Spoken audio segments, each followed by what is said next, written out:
Hi everyone, welcome to the Thursday edition of Source 16 News. I'm Eddie Owen, thanks for joining us. Well, parents worry about their children being bullied, but due to modern technology, there is now a new kind of bullying parents may not even be aware of. It's called cyberbullying.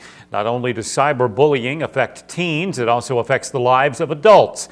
That's why the Hopkinsville Police Department held a news conference this afternoon to discuss the growing concerns of cyberbullying. Their message should be, we are not going to tolerate it anymore. If you can't police yourselves, we will police you. It's just that simple. We're not trying to take away any of your rights. We're not trying to take away your freedom to get things off your chest. We do, however, expect you to do it responsibly, and that's the bottom line. According to Finley, the police department created the Cyber Crimes Unit last spring to prosecute severe cases of online bullying, specifically in internet forums. We're going to find out where you are, who you are, what computer you use. You use your home computer, you know what? We're probably going to go get a search warrant. We're going to seize that computer and we're going to image it and we're going to send it, if necessary, to the regional computer forensics lab in Louisville. If that happens to be your smartphone, guess what? We're going to seize that smartphone. And we're going to go in there and we're going to pull everything up. We're going to know exactly when you logged on, who you logged on to, what you posted. We're going to know everything you said. Assistant Commonwealth Attorney Whitney Westerfield says cyberbullying is a prosecutable crime. Some charges that Detective Finley and we looked at, theft of identity. He spoke about people who are pretending to be someone else. And we've got a statute here in the Commonwealth of Kentucky for harassing communications that certainly addresses some of the things that these folks are saying. Manslaughter in the second degree, wantonly causing the death of someone else. If you were to peruse some of the topics, you'd see some of these posts, some of the threads are horrendous. In addition, Detective Finley wants everyone to know that no matter what technology is being used for bullying, law enforcement officials can track and identify the offenders. Now, if you are a victim of cyberbullying, please contact your local police department.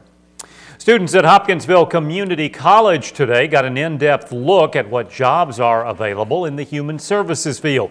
HCC hosted their annual Human Services Showcase at the Auditorium Gallery for students looking for information in the major. Is an opportunity for students to get to know people in the community who have jobs in human services or undergraduate programs in human services, which would be four-year programs. Human Services Program Coordinator at HCC, Christy Sibley, says the showcase can help students who are about to graduate. And the job market is very competitive right now with the recession, so I wanted to give students an opportunity to introduce themselves to the public and the agencies that are represented here and gather information. Multiple departments at HCC hold showcases like the one today to help students explore career opportunities. A Fort Campbell soldier charged in a fatal wreck on Interstate 24 that claimed the life of a Hopkinsville woman last year has entered into a plea bargain with the Commonwealth. According to court records, 24-year-old Adelbert Eastway, who was originally charged with murder, pled guilty to second-degree manslaughter in a fatal wreck on I-24 near the Kentucky-Tennessee state line April 2nd that claimed the life of 78-year-old Josephine Thomas. Court records indicate the prosecutor recommended an 18-year sentence. Prosecutors reportedly offered the plea deal because of a similar DUI murder case involving Antoine Rouse of Clarksville, who's now getting a second trial in a fatal wreck in Oak Grove that claimed the life of a Fort Campbell soldier. Rouse, who was charged with murder, was convicted during his first trial but got a new trial after jurors told the defense attorney they made their decision based on information not in evidence, but rather on information they received from one of the jurors about parole eligibility. The Tennessee Department of Consumer Affairs is currently reimbursing and educating soldiers who were scammed by companies that engaged in predatory and deceptive sales and lending practices. The Attorney General's office lawsuit alleged that the practices by Britley Incorporated, which operated as the Military Zone, Lap Toys Computers and Electronics, Stuart Jordan, Millennium Finance Incorporated and Rome Finance Company Incorporated violated the Tennessee Consumer Protection Act. TDCI Commissioner Julie McPeak says, "We're happy to facilitate getting money back to soldiers who fell prey to deceptive commercial practices, especially when they're willing to put their lives on the line to protect our freedoms." The Insurance Division's Consumer Insurance Services visited the local Army post today to educate soldiers on their insurance options. A Mayfield man is being recognized for turning a town eyesore into a home. Kyle Smith purchased a piece of property at 826 West Lee Street, knowing that the Code Enforcement Board had scheduled it for demolition. With only a limited time to make improvements to the property, Smith turned it into a home that's now an asset to the West Lee Street neighborhood. Smith was recently presented with a Community Pride Award from the Code Enforcement Board, which recognizes people who make improvements in Mayfield neighborhoods. Well, the Murray State University Department of Theater recently received a major gift from a late Broadway and Hollywood actor, MSU graduate Hal Riddle of Fulton, who appeared in more than 400 plays and TV shows during his 50-year career on Broadway and in Hollywood. The executors of Riddle's estate recently presented his major gift to the chair of the Department of Theater, David Bathrop. Riddle appeared in shows such as The Fugitive, Little House on the Prairie, and Days of Our Lives. He also starred in 24 movies. The Murray State Alumni Association honored Riddle in 1975 with the university's highest honor, the Distinguished Alumnus Award. In 2007, he donated a collection of more than 1,700 pieces of rare Hollywood memorabilia, autographs, and original movie posters worth more than $350,000 to his beloved alma mater. Riddle passed away from an extended illness in 2009 at the age of 91. Well, the Murray chapter of the National Federation of the Blind is holding their annual benefit auction this weekend. The chapter is raising money for 6 of their 12 members to attend the annual NFB National Convention in Orlando. Murray chapter president Danny Perry, pictured here, told Source16 the National Convention is where members can come together and learn about what's going on in the world of the blind, like new technology and new legislation. Perry says over 100 different businesses participated in donating items to the auction, like dinners, state park stays, and furniture. The benefit auction will be held this Saturday afternoon from 1 until 3 at the George Weeks Community Center on Poplar Street in Murray.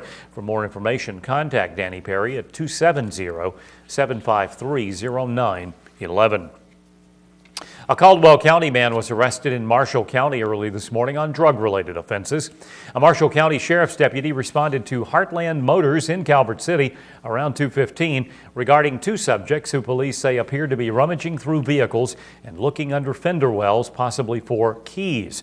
Upon contact, police say both subjects appeared to be under the influence of narcotics. During a consented search of one subject, reportedly the driver of the vehicle, police found 2 plastic straws in his jeans pocket. The report said the male told police he had used meth and narcotics earlier in the evening. He was arrested by the Calvert City Police Department, which had not released the identity or charges of the male as of news time. The second subject, 26-year-old Stuart Shelton of Princeton, was arrested by the Marshall County Sheriff's deputies and charged with public intoxication, controlled substance, possession of a controlled substance, and drug paraphernalia. Shelton was lodged in the Marshall County Detention Center. Kentucky adults thinking about returning to college now have a free way to learn how to get started. The Kentucky Higher Education Assistance Authority has published a book called Adults Returning to School, and it's free to non-traditional students thinking about going back. The book provides information about entrance exams, financial aid programs, and Kentucky colleges and universities. It also includes information about adult education programs and general education development, or GED, testing centers, as well as other state programs that can help adult students.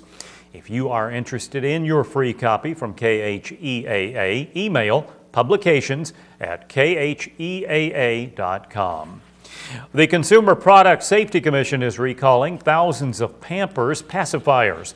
Over 29,000 of Pampers Natural Stages, Infant Ortho, and Bulb pacifiers have failed to meet safety standards and pose as a choking hazard to young children. The recalled Stage 1, ortho, and bulb pacifiers were sold at retail stores nationwide from April 2010 through February 2011 for about $6. Now, even though there haven't been any injuries reported, consumers are urged to take the recalled pacifiers away from infants and contact Key Baby for instructions on returning the product for a full refund or a $10 coupon toward the purchase of any Pampers Natural Stages products. 1-800-447-1224. Two Hopkinsville Christian County Crime Stoppers fugitives of the week are behind bars. Hopkinsville police report one of the fugitives featured last night. 19-year-old Keon Lacey of Hopkinsville turned herself in at the jail around 8:45. She was wanted on several outstanding warrants, including the 4th-degree assault on Heather Dillard on June 27, 2010, and unlawful transaction with a minor because she helped a 14-year-old juvenile during the assault that caused minor injuries. In addition, Lacey was wanted for 3rd-degree terroristic threatening and harassing communications for harassing, calling, threatening, and going to the place of employment of Jasmine Coleman on June 26, 2010. Lacey was lodged in the Christian County Jail. A second Crime Stoppers fugitive, 31-year-old Willie Coleman of Pembroke, featured during the week of March 30th, was arrested around midnight at a home on West 7th Street after police received an anonymous tip of his whereabouts. Coleman was wanted on warrants for various probation violation and contempt of court. The arrest warrant states Coleman was furloughed on February 3rd to pay child support by February 7th. Or report to the Christian County Jail at 6 o'clock the night of February 8th. But he neither paid nor reported to jail. Now he's charged with second-degree escape. Another arrest warrant states Coleman was in contempt of court because on February 3rd, he failed to pay court-ordered child support. And a third arrest warrant says Coleman violated probation after he failed to report and attend substance abuse treatment of a controlled substance after he was found convicted of possessing marijuana and drug paraphernalia and receiving stolen property over $300. Coleman was lodged in the Christian County Jail. Well, Friday's Mega Millions jackpot's $44 million. Saturday's Powerball jackpot had a big winner last night. It's down to, or we should say up to, $20 million.